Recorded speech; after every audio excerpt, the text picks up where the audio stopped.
Hey there, Alex here. It has been around 3 months since I first got my hands on the Pixel 4, so I thought I would just do a quick video about how the phone is holding up. In terms of design, I still think it's a pretty nice looking phone. It's simple and understated. In regards to the bezel at the top of the phone, it's not the nicest looking design, but I don't really mind it, just like I don't really mind notches or camera cutouts. The top bezel contains the sensors for face unlock as well as motion sense, and after 3 months with the phone, they still feel a little half-baked. Face unlock does work reliably for me, even though I think that Face ID on the iPhone 11 is still a little better because it works at a wider angle. That's not really a big deal for me, and I don't even mind that the phone can still be unlocked when my eyes are closed, because it's the same with a fingerprint sensor anyway. For me, it's actually the app developer support that has been the most annoying. The banking apps that I used still doesn't support Face Unlock. Not that this was unexpected, since it has always been like this with Android, but after 3 months with the phone, I really wished that Google kept the fingerprint sensor around. Anyway, for motion sense, I didn't think it was useful back then, and I still don't think it is useful now for how I use my phone. Even for changing music tracks, it doesn't work on the music player that I'm using. I'm sure some folks will find this feature useful, but for me, it's just not worth wasting battery keeping this feature on. Another feature that I don't really use is the 90Hz display. While I can see the difference when the mode is activated, and it's nice, but it's not a huge deal for me and not something I can't live without. So on the smaller Pixel 4 I have here, I rather save a bit of battery. While we're talking about the screen, it looks just okay. Colors looks really nice, but I still wished the brightness was a bit better. Anyway, I don't really have much to say about performance and software experience.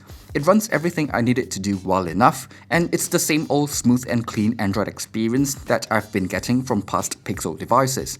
I do want to add that I'm not really a heavy user, so maybe that's why my experience has always been pretty good.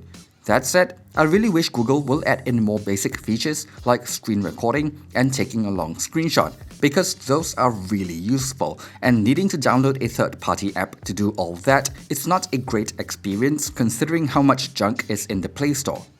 Battery life is still somewhat underwhelming, even though I could get a day of use out of the phone with lighter usage. That is after turning off a lot of the additional features, so it's still not that great.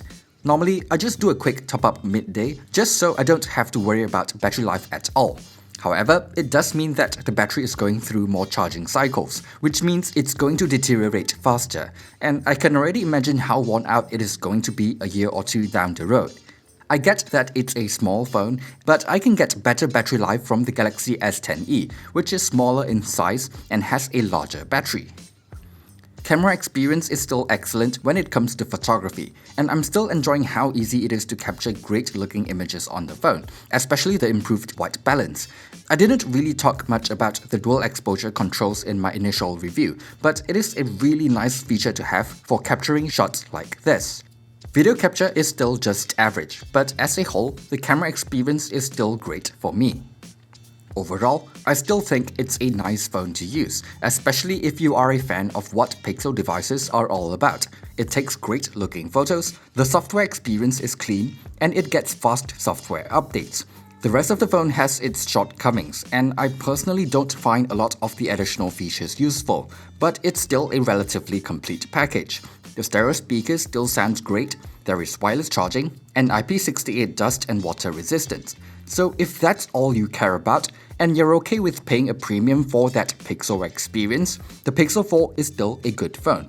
It's just not a particularly great deal to me at its current price point, especially when you look at what the competition has to offer.